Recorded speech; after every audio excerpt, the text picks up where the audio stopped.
America prides itself on being the land of the free, a place where opportunity is supposedly available to everyone, regardless of race. But there are towns in this country where racism isn't just part of history, it's part of everyday life.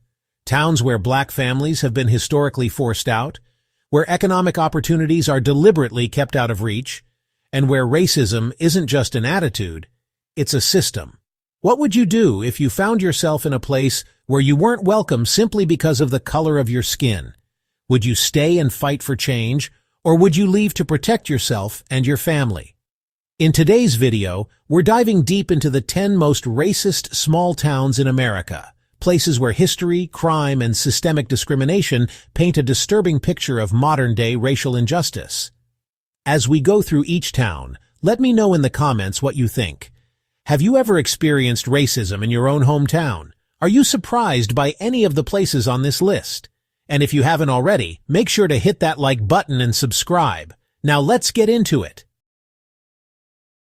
First up, we find ourselves in Harrison, Arkansas, a town that has gained a reputation as one of the most racist towns in America, largely due to its historical racial expulsions and its modern ties to white supremacist groups. In the early 20th century, Harrison underwent violent racial cleansing, forcing nearly all of its black residents to flee. Today, the town remains overwhelmingly white, with black people making up less than 1% of the population. This racial makeup has contributed to economic disparities. In Arkansas, the median household income for black families is around $35,000, compared to $55,000 for white families. In a place like Harrison, where racial segregation is deeply rooted, black residents struggle with employment opportunities, often relegated to lower-paying jobs. Harrison has seen its fair share of racial violence and intimidation. White supremacist groups like the Ku Klux Klan have had a presence in the town for years, with hate-filled billboards openly displayed as recently as 2020. Reports of racial harassment persist, making it difficult for black families to feel safe, let alone thrive, in the town. Housing discrimination is another significant issue. Black families who have tried to settle in Harrison have reported being unwelcome. Landlords have been accused of denying rentals, and real estate agents have been known to steer black homebuyers away from predominantly white neighborhoods. Next, we mosey on down to Vidor, Texas, a town infamous for being a sundown town, meaning black people were historically not allowed to remain in the town after dark. This unwritten rule was enforced through violence and intimidation for decades. Even though legal segregation ended, Vidor has maintained a reputation for being hostile to black residents. Income inequality in Vidor reflects the town's long-standing racial divisions. Black families in the area have a median income significantly lower than their white counterparts. Studies show that in Texas, black workers earn about 75 cents for every dollar a white worker earns, and in a town like Vidor, the gap is likely even wider due to systemic discrimination. Hate crimes have also plagued the town. There have been numerous reports of black visitors being harassed, with some even being followed and threatened. The presence of Confederate flags and racial slurs spray-painted on buildings serves as a reminder that some in the town still hold on to its racist past. Housing discrimination in Vidor is another serious issue. Black families looking to rent or buy homes often face obstacles, including higher mortgage rates, refusal of service, or simply being told there are no available homes. The real estate market in Vidor has been accused of keeping the town racially homogeneous by discouraging black buyers. Our next stop takes us to Forsyth, Georgia, a town that has a dark past that continues to shape its present. In 1912, white mobs terrorized black residents, forcing them out of the county entirely. Property was stolen, businesses were destroyed, and an entire community was erased. As a result, Forsyth County remained nearly all white for decades, with little economic mobility for black individuals. The racial wealth gap in Georgia is significant, with the average black household earning nearly $30,000 less than the average white household. In Forsyth County, where black residents make up a tiny percentage of the population, opportunities are scarce, leading to even wider disparities. Even in modern times, racial tensions persist. In 1987, a civil rights march was met with violent opposition from white supremacists. In recent years, reports of racial profiling and police discrimination against black residents and visitors have surfaced. Next, we travel to Anna, Illinois. It is a prime example of a sundown town, where black residents were historically warned to leave by nightfall or risk violence. In fact, local folklore suggests that Anna itself is an acronym for Ain't No N-Word Allowed, a chilling reminder of the town's past. Hate crimes have persisted in Anna, with black travelers reporting incidents of harassment and intimidation. Some report being followed in stores or even stopped by police for no clear reason. Housing discrimination continues to be a problem in Anna, as real estate agents and landlords have been known to steer black renters and home buyers away from predominantly white areas.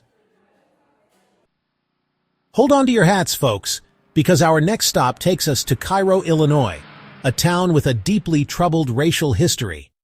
During the civil rights movement, racial tensions erupted into violence, with white mobs attacking black residents and burning their homes. In the 1960s and 70s, the town became a battleground for civil rights activism, with frequent clashes between black protesters and white supremacist groups. Today, the economic disparity in Cairo is extreme. The town has suffered from significant population loss, and poverty rates are sky-high. Black residents, in particular, struggle to find stable jobs, as many of the industries that once provided employment have disappeared. Racially motivated crimes, including police brutality, have historically been an issue in Cairo. Many black residents have shared stories of being unfairly targeted by law enforcement or facing discrimination in public spaces. Housing discrimination remains a major problem. Many of the black neighborhoods in Cairo suffer from poor living conditions, with aging infrastructure and lack of investment. While some efforts have been made to improve conditions, decades of neglect have left a lasting impact. Buckle up, folks, because we're heading to Martinsville, Indiana, a town that has a well-documented reputation for racial hostility. One of the most infamous incidents was the 1968 murder of Carol Jenkins, a black woman who was brutally stabbed while working as a door-to-door saleswoman. The murder went unsolved for over 3 decades, reinforcing the perception that Martinsville was a dangerous place for black people. Martinsville's predominantly white demographic means that black residents who do settle there often struggle to find employment, facing both implicit and explicit bias in hiring. Hate crimes are still a concern. Reports of racial slurs, vandalism, and acts of intimidation have surfaced over the years. Many black visitors have reported feeling unwelcome, and some have described experiencing open hostility when passing through town. Housing discrimination in Martinsville is similar to other historically racist small towns. Black homebuyers are frequently discouraged from settling in certain areas, and landlords have been known to turn down black tenants. Redlining practices from decades ago still have lingering effects, making it harder for black families to accumulate generational wealth. Hold on to your 10-gallon hats, because we're heading to Vidalia, Louisiana, a town like many southern towns, has a history of deep racial segregation. In the Jim Crow era, black residents were forced to live in separate, underfunded areas with limited access to quality schools, healthcare, and job opportunities. While legal segregation ended, the effects of these policies still shape the town today. Income disparity is a major issue in Vidalia. Louisiana has one of the highest poverty rates in the country, and black families are disproportionately affected. Many black workers are employed in low-wage service jobs, while white residents are more likely to hold managerial and professional positions. This gap has made it harder for black families to build wealth and move up economically. Racially motivated crimes in Vidalia have included acts of police brutality and harassment. Black residents report being disproportionately stopped by law enforcement, and allegations of excessive force have been raised multiple times. Housing discrimination also plays a role in maintaining racial divides. Black neighborhoods often suffer from poor infrastructure, with fewer resources allocated for maintenance and improvements. Some black families looking to move into more affluent areas have faced resistance, whether through legal loopholes or outright hostility from white residents. Our next stop takes us to Benton Harbor, Michigan, a town that highlights the stark economic and racial divides in America.